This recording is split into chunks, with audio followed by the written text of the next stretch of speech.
Bonjour les traders, nous sommes rendus pour le nouvel épisode de USD et USGPY. Vous savez, on fait toujours des analyses à chaque semaine pour vous aider à mieux regarder le marché et comprendre ce qui se passe. Alors, si jamais tu as de la difficulté à faire des analyses, tu ne sais pas où te retrouver, le marché justement a touché ton stop loss, tu ne sais pas pourquoi.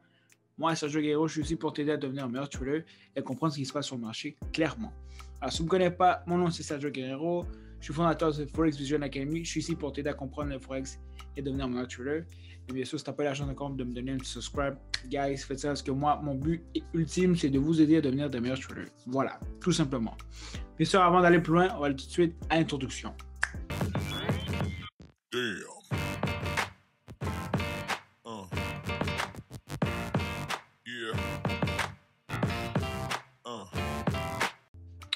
Alors, guys, comme vous le savez, je veux toujours dire bienvenue et à tout le monde qui rejoint la communauté. Je suis toujours présent.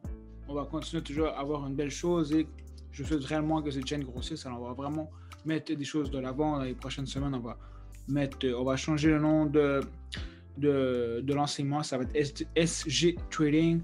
On va essayer de changer aussi la formule de ce que je fais. Et je vais rajouter des vidéos théorie. Ça fait longtemps que je n'ai pas eu la chance de le faire. On va changer la formule. Alors, guys, on va faire un 360 pour vous aider à donner justement de meilleures informations. Alors, si on va tout de suite sur le jeu, vous le savez toujours, guys, Forex Factory, c'est la première chose qu'on va faire à chaque fois. Avant même de commencer la semaine, on regarde Forex Factory. C'est quoi Forex Factory? Forex Factory, c'est pour regarder tout ce qui sont les nouvelles fondamentales qui vont affecter le marché. Super important parce que si vous touchez votre stop loss une semaine et vous vous demandez pourquoi est-ce que ça l'a touché et vous avez rentré à la même heure qu'une nouvelle, les risques sont très forts que la volatilité a fermé votre transaction. Alors, comme vous savez, par couleur ici, c'est vraiment le degré d'importance. Lorsque c'est rouge, c'est très important. Lorsque c'est jaune, ça ne l'est pas. Et ici, c'est vraiment ce qui s'est passé la première fois, ce qui va pourrait prédire ce qui va réellement se passer lorsque la nouvelle est annoncée. Donc, voici les jours, la fin de semaine, les jours et tout. Pour le lundi, vous le savez, il n'y a pas grand-chose. Mardi, il va y avoir des nouvelles importantes. Le retail sale et le retail sales. Informez-vous vraiment à bien comprendre c'est quoi ça. Je ne le montre pas ici. Je vous suggère justement de googler sur YouTube et justement regarder un peu c'est quoi. Sinon sur Google pour vraiment vous aider à savoir comment ça peut affecter vraiment le marché. Mais vraiment deux nouvelles importantes le mardi à 8h30. Une autre nouvelle importante à 1h30 par le Fed Power Speak. Ça peut vraiment impacter beaucoup ce que cet homme va dire sûrement lorsqu'il va parler sur le US. Par la suite, mercredi, on va voir des nouvelles qui vont se produire à 2 p.m. FOMC meetings. Par la suite, jeudi, quelques petites nouvelles quand même importantes orange à 8h30. Et finalement, vendredi, ça va être une journée assez calme. Alors, ça va être plus être en début de semaine qu'il va y avoir des nouvelles importantes. Alors, restez à l'affût parce que la semaine passée, il y a une nouvelle quand même assez importante. Je crois le vendredi ou le jeudi. C'était le jeudi, je ne me trompe pas.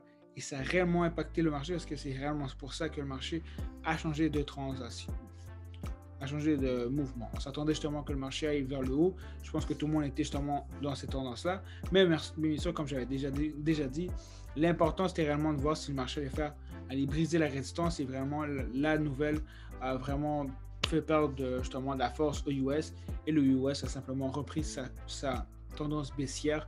Comme vous le savez, depuis les dernières semaines, nous sommes sur ce que j'appelle moi un effet ping-pong, vraiment sur une consolidation. Depuis déjà plusieurs semaines, le marché est toujours à la même place. Il va toujours, ça va être son plus haut et par la suite, ça va être son plus bas. Alors, on peut vraiment voir que le marché va aller dans les prochaines journées atteindre le support qui est la buy zone et très logiquement remonter vers l'eau. Je serais un peu surpris que le marché le brise. Alors, ça avait été une bonne opportunité la semaine passée vraiment de switcher vers la transition. Même moi, je me suis fait prendre par surprise. Je m'attendais réellement que le marché aille vers le haut et boum, je vais avoir vraiment le moyen réellement de bien comprendre comment le marché s'est produit la semaine passée. C'était vraiment de mettre son straight line par ici. Je vais juste me bouger un peu. C'était vraiment de placer bien votre trend line. Et logiquement, lorsque le marché avait vraiment brisé le trend line, par la suite, très logiquement, le marché aurait dû monter, mais on voyait vraiment que le marché créait, oui, une zone de support, mais par la suite, ce n'était pas une zone de support, c'était simplement une résistance avant la descente vers le bas. Et comme on a pu le voir, le marché a descendu. Alors, même si des fois, vous n'êtes pas sûr de savoir comment le marché peut justement réagir, placez-vous aux deux trend lines comme ça pour être sûr où est le marché en haut et en bas.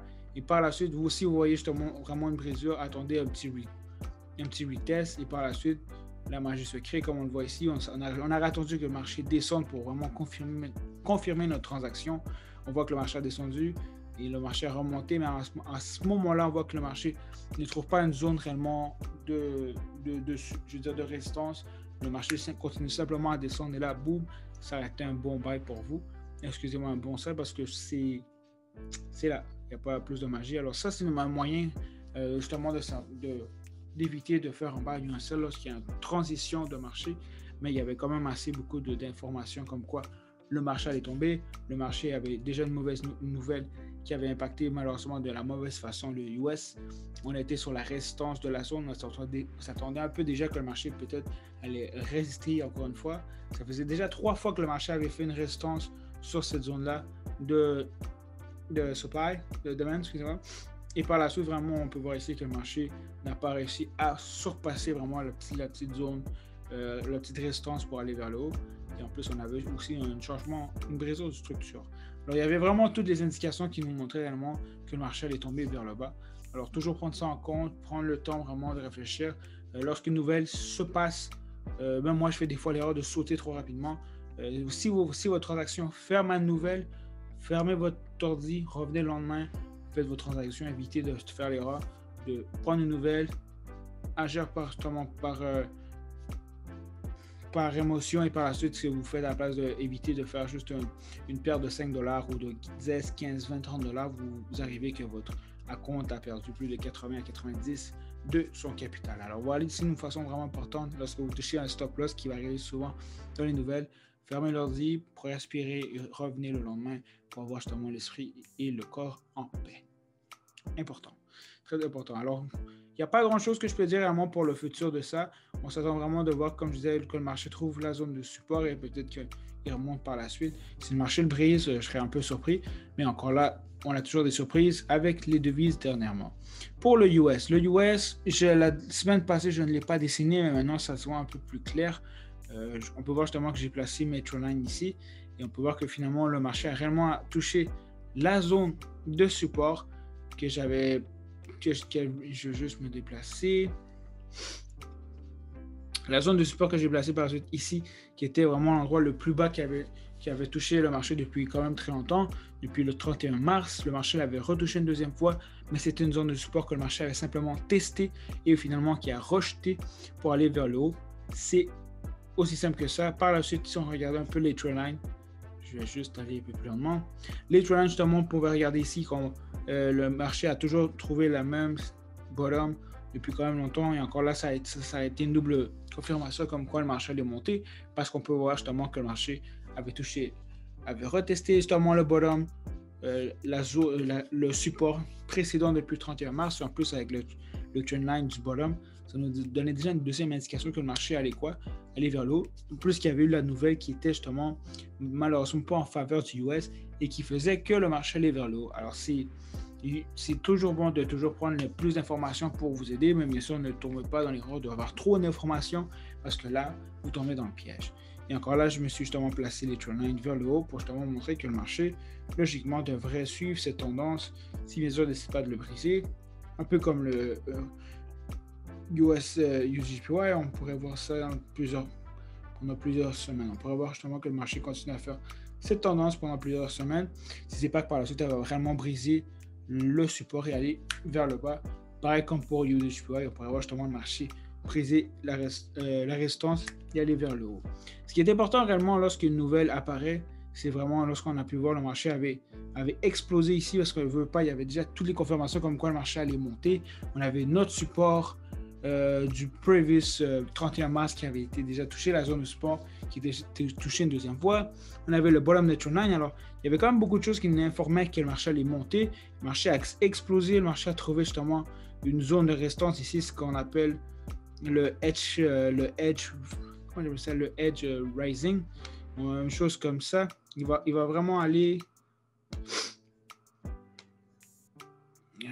C'est vraiment le triangle pattern parce qu'on voit vraiment qu'il se forme peu à peu. On voit vraiment que le marché peu à peu le marché va jamais briser ce support-là, va toujours trouver le même support, mais graduellement, il va vraiment descendre et par la suite, boum, le marché a explosé et ça a été simplement de la magie. Alors voilà, ça peut paraître aussi facile que ça quand j'en parle, mais croyez-moi, dans le feu de l'action, des fois, ça peut être très dur. Et l'important aussi, c'est de voir que ici, justement, vraiment, c'était le changement de structure. Le marché avait trouvé la structure précédente pour la tester, la zone ici, mais par la suite, on voit qu'ici, le marché a clairement brisé la structure. Et là, bien sûr, on est justement dans un uptrend à court terme. Alors, comme je le disais, on s'attend vraiment d'avoir cet effet ping-pong qui va aller vraiment en descendant si ce n'est pas que le marché décide réellement de briser le support pour vraiment aller plus vite vers le bas. Encore là, ça va à suivre, les guys. c'est toujours excitant. Des fois, ça peut être toujours excitant. Des fois, ça peut être des mauvaises journées. Moi, la semaine passée, ça n'a pas été une bonne. Je vais vous être franc avec vous, mais c'est pas grave. L'apprentissage est toujours important. J'espère que mes vidéos peuvent vous aider. Et pour de vrai, je vous ne cache pas que j'ai très hâte vraiment de commencer à fond à faire une vidéo de théorie. Alors, si vous voyez du changement, c'est pour les bonnes choses. Et je ne vous oublie pas, ne vous inquiétez pas. Alors, je vous dis un gros merci pour tout. Si jamais vous avez des questions, vous le savez, je ne suis pas loin.